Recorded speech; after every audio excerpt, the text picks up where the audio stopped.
जब 2022 में मैंने इस्लाम कबूल किया था, उस वक्त मैंने किसी को नहीं बताया था।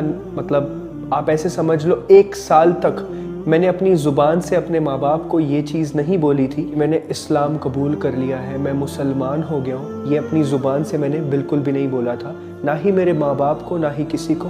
हाँ, उन्हें ये चीज़ ज़रूर पता थी कि मैं नमाज़ पढ़ता हूँ, मैं अल्लाह ताला में बिलीव रखता हूँ। उन्हें स्टार्टिंग में लगता था कि कोई बात नहीं, इबादत कर रहा है, पाठ पूजा कर रहा है, किसी की भी करे, कोई मसला नहीं है। इस हिसाब से उन्होंने ज़्यादा ध्यान नहीं दिया। अस्सलाम वालेकुम नाजरीन, आप देख रहे हैं बैतुल्लाह रिएक्शन। आज हम रिएक्शन देने वाले हैं यजधान शेख की वीडियो पर। इसमें हम जानेंगे कि इन्होंने इस्लाम कैसे कबूल किया और किस तरह ये अपने घर वालों से छुप छुप कर नमाज भी पढ़ा करते थे। आज हम ये सारी बातें जानेंगे, तो चलिए वीडियो करते हैं स्टार्ट। बहुत सारे लोग मुझसे क्वेश्चन पूछते हैं कि आपके पेरेंट्स का रिलीजन क्या है। तो आज के वीडियो में इसी टॉपिक के ऊपर बात होगी। अस्सलामु अलैकुम एवरीवन, दिस इज यजदान। अगर आप न्यू हो तो हमारे चैनल को सब्सक्राइब कर लीजिए, बिकॉज हमारे चैनल पे आपको सारी इस्लामिक वीडियोस मिलेंगी, नॉलेज मिलेगी, न्यूज मिलेगी, अपडेट्स मिलेंगे। सबसे पहले बात करते हैं अबाउट पेरेंट्स। तो जब 2022 में मैंने इस्लाम कबूल किया था, उस वक्त मैंने किसी को नहीं बताया था। मतलब आप ऐसे समझ लो, 1 साल तक मैंने अपनी ज़ुबान से अपने माँ बाप को ये चीज़ नहीं बोली थी कि मैंने इस्लाम कबूल कर लिया है, मैं मुसलमान हो गया हूँ। ये अपनी ज़ुबान से मैंने बिल्कुल भी नहीं बोला था, ना ही मेरे माँ बाप को, ना ही किसी को। हाँ, उन्हें ये चीज़ ज़रूर पता थी कि मैं नमाज़ पढ़ता हूँ, मैं अल्लाह ताला में बिलीव रखता हूँ। उन्हें स्टार्टिंग में लगता था कि कोई बात नहीं, इबादत कर रहा है, पाठ पूजा कर रहा है, किसी की भी करे, कोई मसला नहीं है। इस हिसाब से उन्होंने ज़्यादा ध्यान नहीं दिया। मैं उनसे क्वेश्चंस करता था अबाउट गॉड। मैं उनसे क्वेश्चंस करता था जो भगवान होते हैं वो इंसानों जैसे कैसे दिख सकते हैं। मैं उनसे क्वेश्चन करता था कि इस दुनिया में जो एक सूरज हमें दिख रहा है, ऐसे कई बिलियन सूरज हैं इस दुनिया में, हम उसकी पूजा कैसे करते हैं। क्योंकि एक्चुअली मेरे घर पे कैसा था, हर चीज़ की पूजा होती थी। पहले की बात कर रहा हूँ, गुरुद्वारे भी जाते थे, मंदिर भी जाते थे, हर जगह जाते थे। मतलब it was secular, you can say, जैसे हमारा हिंदुस्तान है उस हिसाब से हर चीज़ की, हर किसी को भगवान, हर चीज़ की पूजा करना। इवन मज़ारों पे भी और इवन दरगाहों पे भी जाते थे। तो ऐसे स्लोली जब बातचीत होने लगी तो घर में बहुत ज़्यादा घमासान युद्ध छिड़ गया। युद्ध मीन्स वॉर। तो हमारे बहस होती थी, ऑफ कोर्स एक अलग लेवल की बहस होनी स्टार्ट हो गई और थोड़ी लड़ाइयाँ होनी स्टार्ट हो गई। वो 1 साल का वक्त मेरे लिए बहुत ज़्यादा मुश्किल था, जब मैंने किसी को नहीं बताया था कि मैंने इस्लाम कबूल किया है। सिर्फ मेरे और मेरे अल्लाह को पता था और कुछ चंद लोगों को पता था। मेरे घर में तो किसी को नहीं पता था। मेरे भाई बहन को ऑब्वियसली पता था, क्योंकि उन्हें इस्लाम की नॉलेज थी, क्योंकि वो मेरे साथ रिएक्शन वीडियोस बनाते थे। बट मॉम डैड को ये नहीं पता था कि मैं मुसलमान हो गया हूँ। लाइक एग्जैक्टली एक लेबल होता है ना, दैट हाँ ये बंदा भी मुसलमान है। और ना ही मेरी ज़ुबान से निकलता था वो चीज़, कि मैं घबराता था ये चीज़ बताने के लिए किसी को, कि लोग मुझे क्या कहेंगे। मम्मी डैडी को अगर पता चल गया तो वो मुझे क्या क्वेश्चन करेंगे, मैं क्या जवाब दूंगा, कैसे उनको फेस करूँगा। और दोस्तों को अगर पता चल गया, दोस्तों को कैसे फेस करूँगा। इवन मैं अपने एक दोस्त के साथ ट्रैवल भी किया उस दौरान, जब मैं मुसलमान था, जब मैं नमाज़ पढ़ता था 5 वक्त की। ऑब्वियसली जब मैंने इस्लाम कबूल किया, नमाज़ें तो मैं तब से ही पढ़ रहा हूँ। और उस वक्त मेरे लिए बड़ी मुश्किल हुई कि उसके सामने मैंने 1-2 बार नमाज़ भी पढ़ी और उसने अल्हम्दुलिल्लाह मुझसे कुछ पूछा नहीं ज़्यादा।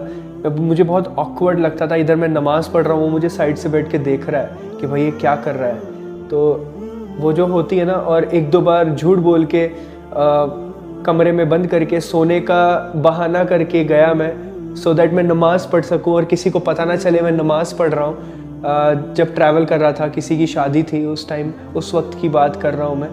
तो 2-2 नमाज़ें साथ में पढ़ना, ये वो है ना। तो ये चीज़ें बहुत एक्सपीरियंस किया, एडवेंचर किया मैंने 1 साल।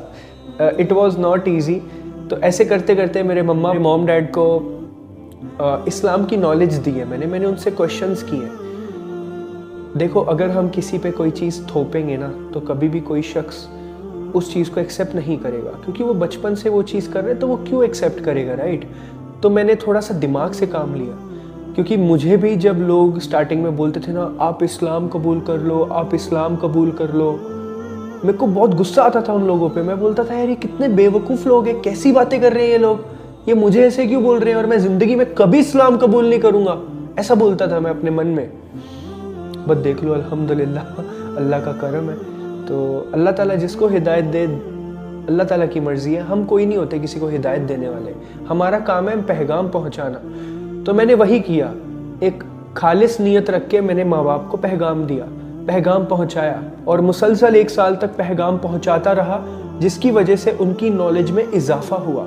उनकी नॉलेज में जब इजाफा हुआ, होते गया, उससे क्या फ़ायदा हुआ मुझे कि मेरे माँ बाप ने शिर्क करना छोड़ दिया। ये मुसलमान देखते हो आजकल जो शिर्क करते हैं, जो अल्लाह के सिवा किसी और से मदद तलब करते हैं, जिसके सामने सजदा रेज़ होते हैं, उनसे लाख गुना बेहतर है मेरे माँ बाप आज, लाख गुना। क्यों? क्योंकि वो एक अल्लाह की इबादत करते हैं। हाँ, मुसलमान नहीं हुए हैं बट वो एक अल्लाह की इबादत करते हैं। एटलीस्ट वो ला इलाहा इल्लल्लाह तक पहुँच चुके, अल्हम्दुलिल्लाह। मेरे माँ बाप बिल्कुल भी कोई शिर्क नहीं करते, कोई रस्म व रिवाज नहीं घर पे। पहले इतनी ज़्यादा प्रॉब्लम्स होती थी रस्म व रिवाजों की वजह से, ये नहीं करना, मंडे को नहीं करना, ट्यूसडे को नहीं करना, सैटरडे को नहीं करना, संडे को नहीं करना। अब कोई मसला नहीं है, एवरीथिंग इज सॉर्टेड। उन्हें एक चीज़ अच्छे से समझ आ गई है कि इस दुनिया को चलाने वाला एक रब है। जो मेरा पहला टारगेट था वो मैंने कंप्लीट कर दिया है, क्योंकि मुझे ये समझाना था और मुझे पता था इसको वक्त लगेगा। ये ऐसी चीज़ नहीं है कि जो आसानी से हो जाएगी। तो इस वजह से मैंने उन्हें धीरे धीरे समझाया और उन्होंने उस चीज़ को समझा, अल्हम्दुलिल्लाह। आपको पता है, मैं आपको एक चीज़ बताऊं, जब 1 साल 2022 में मैंने इस्लाम कबूल किया छुप के, है ना, और 2023 रमज़ान में मैंने इस्लाम कबूल किया, सबके सामने एलानिया सबको बता दिया। तो ये क्यों बताया पता है आपको? क्योंकि मेरे माँ बाप को मैंने पहले बताया अपनी ज़ुबान से कि मैं मुसलमान हो गया हूँ 1 साल पहले। जो आप नमाज़ें पढ़ते मुझे देखते हो, मैं एक अल्लाह की इबादत करता हूँ और मोहम्मद सल्लल्लाहु अलैहि वसल्लम को अपना नबी मानता हूँ और मैं इस्लाम चलना चाहता हूँ। और मेरे माँ बाप को उस चीज़ में कोई प्रॉब्लम नहीं हुई। उसका रीज़न ये था क्योंकि उन्हें मैंने 1 साल से नॉलेज दे दी थी इस्लाम की। उनकी जो माइंडसेट था मुसलमानों के बारे में, वो पूरा चेंज हो चुका था। क्यों? क्योंकि वो मुसलमानों के बारे में मेरे जैसे ही गलत ही सोचते थे। उन्हें नहीं पता था इस्लाम के बारे में, उन्हें नहीं पता था। उन्होंने एक्चुअली हमारे हिंदुस्तान के और पाकिस्तान के मुसलमान देखे हैं, उन्हें क्या पता कि मुसलमान एग्जैक्टली होता क्या है। और ये गलती हमारी है, हम नहीं उन्हें बताते हैं, हम लोगों को नहीं बताते हैं कि इस्लाम एग्जैक्टली है क्या। जैसे ही मैंने उन्हें बताया, उन्होंने मुझे एक्सेप्ट किया और जब उन्होंने मुझे ताकत दी, तब जाके मैंने लोगों को एलानिया बताया कि हाँ जी, मैंने इस्लाम कबूल किया है और मैंने सबके सामने एलानिया शहादत दी, अल्हम्दुलिल्लाह मैंने इस्लाम कबूल किया। तो आज का आलम ये है कि मेरे माँ बाप कोई भी शिर्क नहीं करते हैं। हमारा घर जो है वो शिर्क से पाक है, अल्हम्दुलिल्लाह। हम एक अल्लाह की इबादत करते हैं। हाँ, मैं मुसलमान हूँ। इंशाअल्लाह जब मेरा निकाह होगा, मेरी जो ज़ौजा आएगी, जो इल्म रखती होगी दीन के बारे में, जो मुझे भी दीन सिखाएगी और मेरे माँ बाप को भी दीन की तबलीग करेगी। बाकी अल्लाह की मर्ज़ी है, हम किसी को कभी फोर्स नहीं कर सकते हैं, हम ना ही किसी को हिदायत दे सकते हैं। क्योंकि ये मेरा मानना है कि मैं जितना मर्ज़ी चाहूँ, अगर अल्लाह नहीं चाहेगा तो कोई किसी को हिदायत नहीं दे सकता। तो अल्लाह की मर्ज़ी है, राइट। ये चीज़ हमें समझनी पड़ेगी। लोग ऑफेंसिव हो जाते हैं कमेंट्स में, मैंने देखा है कि तुमको इतना कुछ पता है, तुमने फिर भी इस्लाम कबूल नहीं किया, ये वो। तो यार, आप किसी को कैसे बोल सकते हो? आप क्यों किसी को बोल रहे हो? आपको थोड़ी समझ होनी चाहिए। आप क्यों, how the hell are you saying this? How can you say this being a Muslim? First of all, आपको इस्लाम की नॉलेज होनी चाहिए। आज हम पीछे हैं, आज हम पे जो ये जुल्म हो रहा है, हमारे ऊपर जो ये प्रॉब्लम्स आई हैं, ये किसी की वजह से नहीं है, ये हम लोगों की वजह से है, हम मुसलमानों की वजह से है, हमारे करतूतों की वजह से है। ये किसी की वजह से नहीं है। किसी को दोष देना छोड़ दो। किसी दूसरे धर्म को, किसी दूसरे मजहब के बंदे को, प्रधानमंत्री को, योगी को, नरेंद्र मोदी को, इसको उसको दोष देना छोड़ो। सबसे पहले अपनी गिरबान में झांक के देखो, तुम अपने घर में किस तरह से रहते हो, तुम्हारा परिवार कैसे रहता है। तुम अपने आप को देखो कि तुम किस तरह से अल्लाह की इबादत करते हो और अल्लाह की कितनी ज़्यादा नाफरमानियाँ करते हो। Being a parents, being a son, being a daughter, being a wife, being a husband, being a बेटा बेटी, जो भी है, जो भी रिश्ता है, आप हकूक अदा करते हो, आप अपने इस्लाम को सही से रिप्रेजेंट करते हो। मैंने कितना देखा है कि कितने सारे मुसलमान गालियों पे गालियां बकते हैं कमेंट सेक्शन में, इतनी गंदी गंदी गालियां बकते हैं, सुन मतलब देख के भी बंदा डर जाए भाई। अल्हम्दुलिल्लाह मैं चाहे नॉन मुस्लिम भी था, मैं गाली नहीं देता था, मुझे गाली देना अच्छा नहीं लगता था। मैं किसी की माँ बहन को क्यों गाली दूं? मेरी लड़ाई सामने वाले से है, मैं उसकी माँ बहन पे गाली क्यों दूं भाई?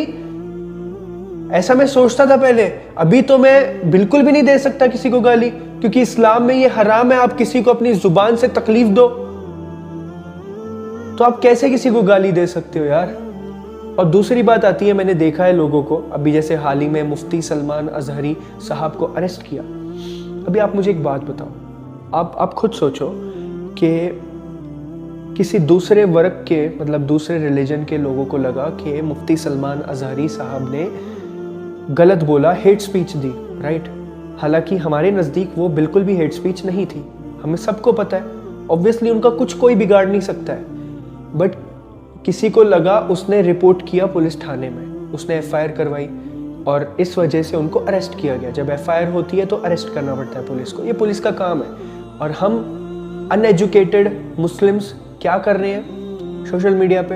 हम ये चीज़ कह रहे हैं कि जो हिंदूज़ हैं, जो हम मुसलमानों को गालियां देते हैं, मुसलमानों को इतना बुरा भला कहते हैं, उन्हें तो कोई कुछ कहता नहीं है। और मुफ्ती सलमान अजहरी साहब को पकड़ के ले गए पुलिस वाले। तो आप पुलिस वालों को क्यों बोल रहे हो?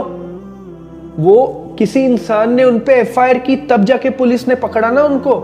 आप में इतना दम है तो आप जाके उस पॉलिटिशियन के बारे में, जो इतना बड़ा पॉलिटिशियन है, उसके बारे में रिपोर्ट करो। 10 लोग मिलके, 100 लोग मिलके रिपोर्ट करो अलग अलग थाने में, देखो उसको कैसे उठाती है पुलिस। सीधी सी बात है, पुलिस अपना काम करती है ना। पुलिस जो, अगर आप पुलिस के पास अपना मुद्दा लेके जाओगे, वहां पे रिपोर्ट कराओगे, एफआईआर कराओगे, तो ऑब्वियसली पुलिस का ये काम है कि उसको अरेस्ट करना पड़ेगा। They can't do anything. तो सीधी सी बात है कि हम मुसलमान क्या कभी एफआईआर करवाते हैं? हम कितने लोगों को देखते हैं हमारे धर्म के बारे में, हमारे मजहब के बारे में कितने लोग बुरा भला कहते हैं, हमारे मजहब को गालियां देते हैं, हमारे रसूल पाक सल्लल्लाहु अलैहि वसल्लम की शान में गुस्ताखी करते हैं, इतना गंदा बोलते हैं। तो क्या हम कभी एफआईआर कराते हैं? अगर हम कराएंगे तो ऑब्वियसली पुलिस वाले उनको अरेस्ट करेंगे, सीधी सी बात है। आप कराओ तो इंशाअल्लाह, अगर मेरे इलाके में कोई भी इंसान मुझे ऐसा दिखेगा कि मेरे रसूल पाक सल्लल्लाहु अलैहि वसल्लम की शान में कोई गुस्ताखी कर रहा है, मेरे मजहब के ऊपर कोई गलत कमेंट कर रहा है, हेट स्पीच फैला रहा है, तो इंशाअल्लाह ताला मैं जाके रिपोर्ट करूंगा। चलो मैं ये मानता हूं, मेरे साथ कितने लोग हैं ये जो करने के लिए रेडी हैं। आप अगर करोगे नहीं कुछ तो कहां से कुछ होगा? आप सिर्फ कमेंट करते हो, वो भी गाली वाला, क्या फायदा उसका? कुछ होने वाला है? नहीं होगा।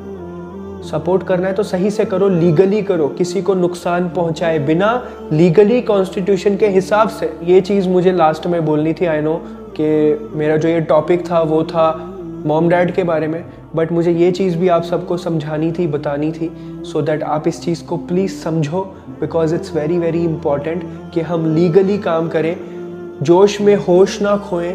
ठीक है, पुलिस प्रशासन अपना काम करता है, अगर हम उनके पास अपनी फरियाद लेके जाएंगे, उनको सब बताएंगे, तो ऑब्वियसली वो आपकी हेल्प करेंगे, क्योंकि वो उनकी ड्यूटी है, वही उनका काम है।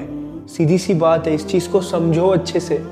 ठीक है जी, तो प्लीज़ गाली देना बंद करो और किसी को, अपने मज़हब को अच्छे से रिप्रेजेंट करो। सामने वाला कितना भी गंदा बोलने दो, सामने वाले को जो करना है करने दो उसको, but you have to follow इस्लाम।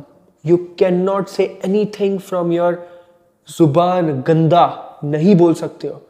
अच्छे से अपनी बात रखो, कोई मसला नहीं है, गाली गलौज नहीं कर सकते हो। हाँ, आप रिटेलिएट करो, सही है, आप जुबान से जो हक बात है वो बोलो, बट आप गाली मत दो। मैं ये बोल रहा हूँ, बाकी कुछ नहीं। हक के खिलाफ आवाज उठाना है, बिल्कुल उठाना है, बट गाली नहीं देना है, सही से उठाना है, सही तरीके से लीगली उठाना है। ठीक है जी, आज का वीडियो का यहीं पे एंड करते हैं, 16 मिनट हो गए। तो आई होप जिन लोगों ने अब तक यहाँ तक वीडियो देखा है उनका बहुत बहुत शुक्रिया। जिन लोगों ने बीच में छोड़ दिया, कोई मसला नहीं। जज़ाकल्लाह खैर, फी अमान अल्लाह। तो नाजरीन, आपने देखा कि यज़दान शेख ने किस तरह इस्लाम कबूल किया था और अपने घर वालों से छुप छुप कर नमाज पढ़ा करते थे। अल्लाह ताला उन्हें दीन पर मजबूत रखे और कायम रखे। और हम सबको भी सच्चे दिल से अपने दीन पर चलने की तौफीक अता फरमाए। अगर आपको ये वीडियो पसंद आया हो तो वीडियो को लाइक करें और हमारे चैनल को सब्सक्राइब करें। तो अब मिलते हैं अगली वीडियो में, तब तक के लिए अल्लाह हाफिज़।